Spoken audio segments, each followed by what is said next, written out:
Hello नमस्कार मेरे साथियों, welcome back to Aastha classes पे फिर एक बार आप लोगों का स्वागत है। हार्दिक स्वागत करता हूं। आज हम लोग इस सेशन में करने वाले हैं जो आरआरबी एनटीपीसी के द्वारा 11 जनवरी 2021 को सेकेंड शिफ्ट में क्वेश्चंस आया था।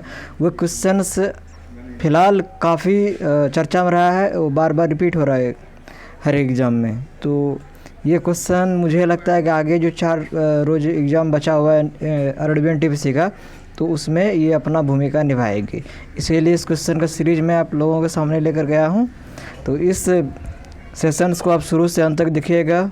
अगर आप अभी तक हमारे चैनल पर नए हैं तो प्लीज़ चैनल को सब्सक्राइब कीजिए और बेल आइकन को प्रेस कर लीजिए ताकि नोटिफिकेशन हमेशा आपके फ़ोन पे आ जाए। ठीक, चलिए इसी के साथ स्टार्ट करते हैं आज के क्लास को। चलिए, पहला क्वेश्चन आपके सामने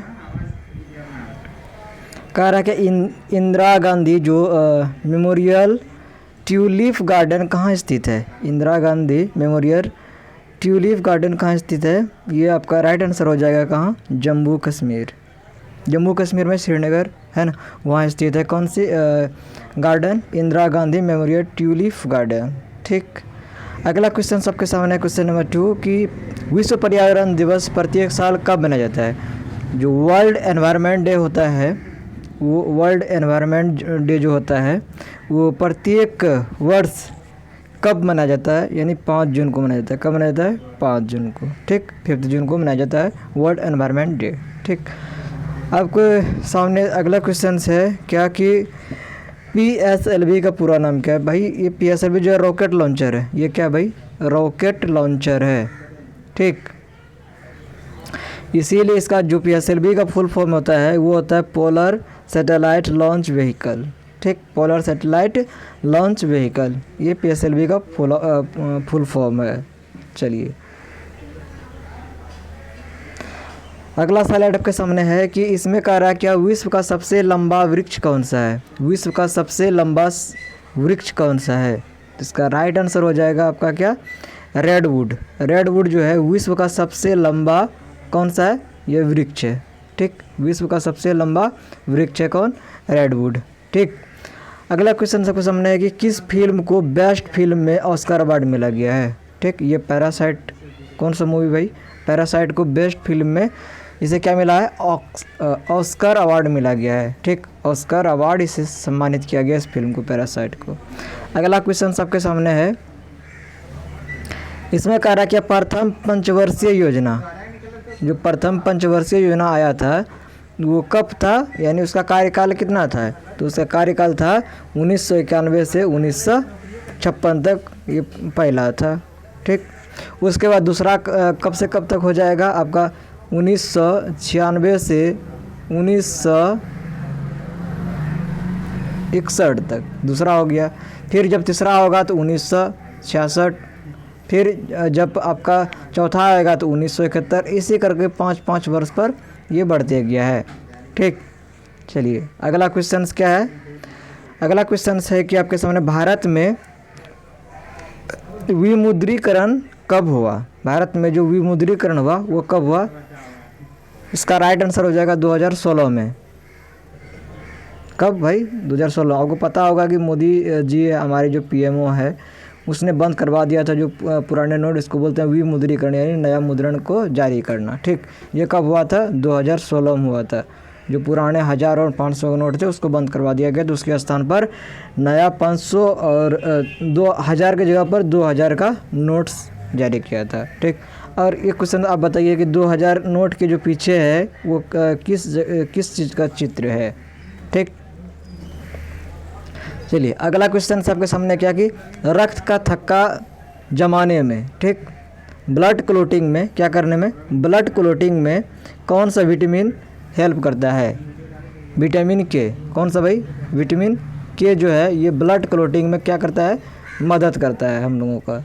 ठीक, इससे क्या होता है कि अगर आपको कहीं कट जाता है, अगर वहाँ अगर ब्लड नहीं जमा तो क्या होगा कि सारा का सारा ब्लड आपके शरीर से बाहर निकल जाएगा, फिर उसमें डेथ होने की संभावना होती है। विटामिन के क्या करता है कि ब्लड क्लोटिंग करता है, यानी ब्लड को थक्का बनाता है ताकि ब्लड का रिसाव नहीं हो पाता है। ये इसीलिए इम्पोर्टेंट है विटामिन के। अगला है आपके सामने क्या? कांग्रेस का लाहौर अधिवेशन 1929 में कहाँ हुआ था? ठीक, सॉरी कांग्रेस का जो लाहौर अधिवेशन हुआ था 1929 में, क्या हुआ था इस लाहौर अधिवेशन में? क्या हुआ था इसमें? किस चीज़ का मांग किया गया था? तो पूर्ण स्वराज का मांग किया गया था। किसका? पूर्ण स्वराज का मांग किया गया था। पहली बार ये कांग्रेस का अधिवेशन हुआ था कब? 1929 में। कहाँ हुआ था? लाहौर अधिवेशन में। ठीक, ये बात याद रखिएगा। अगला क्वेश्चन सबके सामने क्या कि द वाइट टाइगर है ना, द वाइट टाइगर पुस्तक के लेखक कौन है? अरविंद अडिगा। कौन है? अरविंद अडिगा जो है आपका, ये आपका क्या है? द वाइट टाइगर पुस्तक के लेखक है। चलिए अगला स्लाइड देखते हैं। अगला स्लाइड में क्या आपके लिए इसमें कह रहा है कि विश्व स्वास्थ्य संगठन यानी क्या WHO का कहाँ पर स्थित या इसका हेड क्वार्टर कहाँ पर है? तो इसका राइट आंसर हो जाएगा क्या? जेनेवा। जेनेवा जो स्विट्जरलैंड में है, यहाँ पर उसका हेडक्वार्टर है। WHO का फुल फॉर्म होता है वर्ल्ड हेल्थ ऑर्गेनाइजेशन, इसको हिंदी में बोलते हैं विश्व स्वास्थ्य संगठन। ठीक, अगला आपके सामने क्वेश्चन क्या है कि ब्राक का पुराना नाम क्या है? BRAC का पुराना नाम क्या है? तो ब्राक का पुराना नाम आपका हो जाएगा Tata institute of fundamental research. क्या होगा? Tata institute of fundamental research. इसका पुराना नाम क्या? यही था फंडामेंटल रिसर्च, यानी TIFR पुराना नाम था। किसका? ब्राक का पुराना नाम क्या था? TIFR। इसका full form Tata institute of fundamental research. अगला क्वेश्चन है आपके सामने कि अगला क्वेश्चन 13वां क्वेश्चन है कि किस IT कंपनी ने कंप्यूटर को उत्पादन करना बंद कर दिया है? जो कंप्यूटर प्रोड्यूसिंग हो रहा था इस कंपनी में, वो क्या कर दिया है? बंद कर दिया है। तो कौन सा कंपनी है? IBM। कौन सा है? IBM कंपनी जो है ये बंद कर दिया है, कंप्यूटर प्रोड्यूसिंग करना, निर्माण करना बंद कर दिया है। ठीक, अगला क्वेश्चन आपके सामने है कि किस घटना के कारण रेगिस्तान में बालू पानी की तरह चमकीला दिखती है? आपको पता होगा ना कि रेगिस्तान या जहाँ पर भी बालू है वहाँ पर बालू जो है पानी की तरह क्या चमकीला दिखाई देती है रेगिस्तान में। तो इस किस कारण से? इसका राइट आंसर हो जाएगा क्या? मृग मरीचा। क्या बोल? मृग मरीचा। इसको बोलते हैं क्या? टोटल इंटरनल रिफ्रैक्शंस के कारण ही क्या होता है कि जो बालू है वो चमकीला दिखाई पड़ता है ना। आप अगर सड़क पर चल रहे हो तो अचानक देखोगे तो आगे में लगेगा कि जो है उसमें तेल गिरा हुआ है, पानी गिरा हुआ है, चमकीला बिल्कुल दिखाता है। ये सब किसके कारण? तो मृग मरीचा इसे कहते हैं। ये जो होता है ये टोटल रिफ्लेक्शंस के कारण होता है, जिसे पूर्ण आंतरिक परावर्तन भी कहा जाता है इसको हिंदी में, उसके कारण दिखाई देता है। मृग मरीचा उसी कारण बनता है। अगला सवाल आपके सामने है क्या? निम्नलिखित में से कौन सा स्थल यूनेस्को यानी यूनेस्को की विश्व विरासत सूची में शामिल नहीं है? आपके सामने ऑप्शन क्या क्या है? कोणार्क मंदिर है। ठीक, उसके बाद क्या है? ये आगरा फोर्ट, हवा महल, एलिफेंटा की गुफा है ना। ये आप पर डिपेंड करता है। इसका आंसर आप दीजिए कमेंट सेक्शन में, है ना, कि इनमें से कौन सा जो यूनेस्को की विश्व विरासत सूची में शामिल नहीं है, कौन सा जगह। ठीक, ये आपका क्वेश्चन रहा, होमवर्क इसे कंप्लीट कीजिएगा। चलिए अगला क्वेश्चन सबके सामने है कि 16वां क्वेश्चन है कि किस वो उम्र में बच्चों के लिए निःशुल्क शिक्षा अनिवार्य है? तो 6 से 14 जो हमारा 1 to 8 चलता है स्कूल में, है ना, प्राइमरी टू मिडिल स्कूल, इसमें क्या होता है कि निःशुल्क शिक्षा दी जाती है। इसमें 1 भी रुपया सरकार नहीं लेता है, प्लस इसमें मध्याह्न भोजन का भी प्रबंध है ना। इसके साथ स्कॉलरशिप भी है आपका, उसके बाद पोशाक का राशि भी मिलता है। तो मुफ्त शिक्षा के साथ साथ ये सारी चीज़ें, पुस्तकें भी मुफ्त दी जाती है। लेकिन अभी पुस्तकें सरकार नहीं दे रही है, लेकिन रुपया दिया जा रहा है पुस्तक के लिए, आप खरीदिए। ठीक, लेकिन सब कुछ मुफ्त है, यहाँ पर आपको 1 रुपया नहीं इन्वेस्ट करना पड़ता है, बाकी सब कुछ क्या है? फ्री टू फ्री है। ठीक, अगला क्वेश्चन आपके सामने है क्या? दिसंबर 2020 तक T20 क्रिकेट में प्रथम स्थान कौन सा देश था? ये था इंग्लैंड। कब? दिसंबर 2020 तक T20 क्रिकेट में प्रथम स्थान किसका था? तो इंग्लैंड का था। अब लेकिन नहीं है। ठीक, चलिए अगला स्लाइड में क्या है कि आपके साथ ये इम्पोर्टेंट क्वेश्चन है ना। क्या है कि फोर्ट्रेन जो है, फोर्ट्रेन पूरा नाम इसका क्या है, फोर्ट्रेन का पूरा नाम क्या है, फॉर्मूला ट्रांसलेशन। इसका पूरा नाम क्या है भाई, फॉर्मूला ट्रांसलेशंस, फॉर्मूला ट्रांसलेशंस किसका, फोर्ट्रेन का फुल फॉर्म है। ठीक, अगला क्वेश्चन है क्या कि कांग्रेस के किस अधिवेशन में सबसे पहली बार राष्ट्रीय गान गाया गया था। वो कोलकाता अधिवेशन में गाया गया था राष्ट्रीय गान। राष्ट्रीय गान किसने लिखा, आप बताओगे। ठीक, राष्ट्रीय गान कितने समय तक गाया जाता है, आप बताओगे। ये सबसे पहले कोलकाता अधिवेशन में गाया गया था। ठीक, चलिए अगला क्वेश्चन सबके सामने कि MS वर्ड जो होता है, माइक्रोसॉफ्ट वर्ड में F7 की प्रयोग की जाती है किसके लिए, है ना।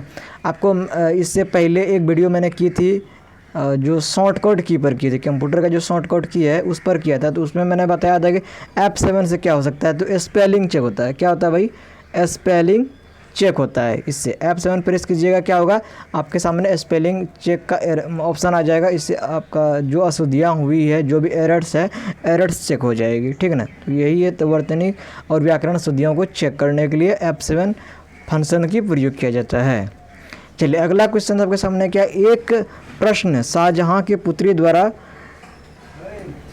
एक प्रश्न शाहजहाँ की पुत्री द्वारा बनाए गए मकबरे से पूछा गया था। इसके बारे में टोटल जो है इंफॉर्मेशन नहीं मिला, बस वही लटक रहा था। चलिए आगे देखते हैं।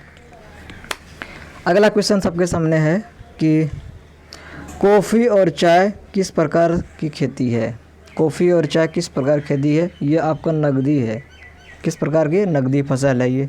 ठीक, उसके बाद आपका है एडिज मच्छर के काटने से कौन सा बीमारी होता है।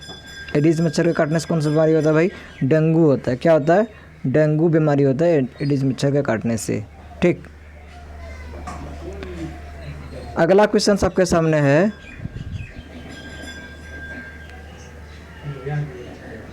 एक मिनट भाई, थोड़ी सी बस, है ना।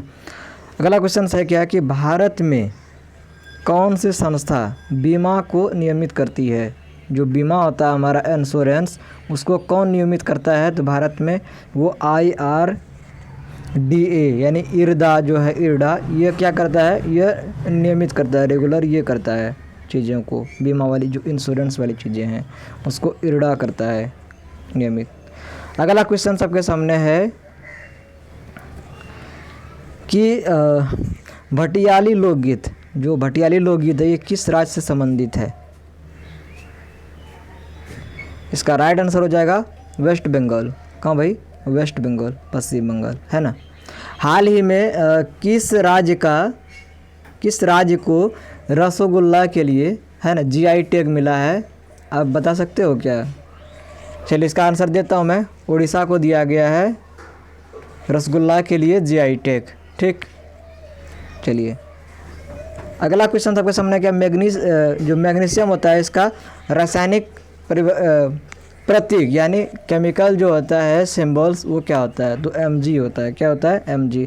मैग्नीशियम का Mg होता है। एक होता है मैग्नीज, मैग्नीज का होता है Mn, ये बात याद रखिएगा। ठीक ना। ठीक, चलिए अगला क्वेश्चन है क्या कि गोवा मुक्ति दिवस कब मनाया जाता है। जो गोवा को मुक्त किया था पुर्तगालियों के हाथों, जो मुक्त हुआ था, उसको सेलिब्रेट किस तिथि किया जाता है, वो किया जाता है 9 दिसंबर को। 19 दिसंबर 1961 को आज़ाद हुआ था, इसीलिए जो 19 दिसंबर है इसी को गोवा मुक्ति दिवस के रूप में हम लोग मनाते हैं। चलिए अगला क्वेश्चन क्या है आपके सामने। अगला क्वेश्चन कर रहा है कि हैदराबाद शहर को किसने बसाया। यह बसाया था मोहम्मद कुली कुतुब शाह ने। कौन, मोहम्मद कुली कुतुब शाह। और बताइए कि हैदराबाद किस नदी के किनारे बसा हुआ है, किस रिवर के किनारे बसा हुआ है। आपका राइट आंसर हो जाएगा मूसी। कौन सा भाई, मूसी रिवर करके हैदराबाद में बहती है, उसी किनारे बसा हुआ है हैदराबाद शहर आपका। चलिए लास्ट क्वेश्चन है आपके सामने। इसमें कह रहा है कि निम्नलिखित में से कौन सा रेगिस्तान भारत में स्थित नहीं है। चलिए मैंने डायरेक्ट ऑप्शन से हटा दिया, इसका आंसर ले लिया। यहाँ पर रहता अटकामा मरुस्थल, सहारा मरुस्थल, ऐसे करके आपको मिल जाता है ना। उसमें आपको चुनना था कि कौन सा, तो एक तो उसके बाद ये सब तो अदर हो गया है ना, ये सब तो नहीं आता, ठीक, और ये भी नहीं आता। आपका क्वेश्चन में थोड़ा सा एरर हो गया है कि इनमें से कौन सा मरुस्थल यानी रेगिस्तान भारत में स्थित है ना, नहीं की जगह पर है। एक था आपका थार, तो राइट आंसर क्या आ जाता, थार जाता है ना। लेकिन ऐसा ना क्वेश्चन में ये भी नहीं था, ये भी नहीं था, आंसर क्या आ जाता, थार हो जाता, ठीक। चलिए दोस्तों, आई होप कि आपको ये वीडियो अच्छा लगा होगा, आपके लिए हेल्पफुल होगा। चलिए इसी के साथ जय हिंद, जय भारत।